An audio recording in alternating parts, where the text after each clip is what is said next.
тапта айымдарга абдан көп көңүл буруп жатат да. Айымдарды өнүктүрүү, айымдардын нишасын таап берүү, же болбосо айымдарга бир дагы бактылуу кылуу тренинги, бактылуу жашоо дагы ушундай сыяктуу көптөгөн тренингдер өтүлүп жатат. Бирок ошол эле учурда эркектерге, мырзаларга мындай тренингдер жок эс экен. Алар балким бул эркектер баягы аял кишинин айткан нерсесин угууга макул эместигиненби, же алардын кызыгуусу жоктугунан байтор жок да.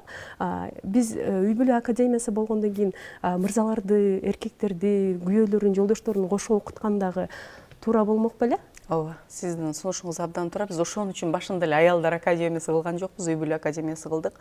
Биздин мырзалардан да 2 тренерибиз бар азыр.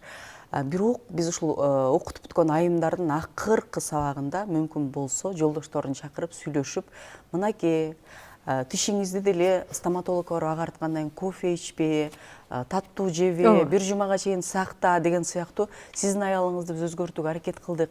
Анын бул дилгерлиги бар экен. Ошон үчүн ал бул жерде көчөдө бирөө менен сүйлөшүп отурбастан билимин өркүндөтүүгө убакыт тапты. Сиз дагы ошону баалап коюңуз деп суранып, айрым багыттарыбызды беребиз. Албетте мырзалар айымдардан окугусу келбейт. Бул алардын психологиялык абалы, башкарылгысы келбеген сыяктуу эле.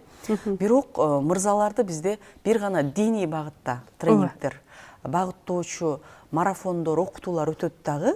Анан ал диний багытта баргандан кийин кайбири баягы кичине окуп алып эле өзүн тренер сезген сыяктуу ашырып жиберип, динде момундай турбайбы деп биринчи сабагын окуп, экинчи сабагын укпагандай эле. Биринчи сабакта аялдын милдеттерин айтса, экинчи сабакта аялдын укуктарына барбай калат да ал. Ооба. Ошондой болуп калган учурлар жок эмес.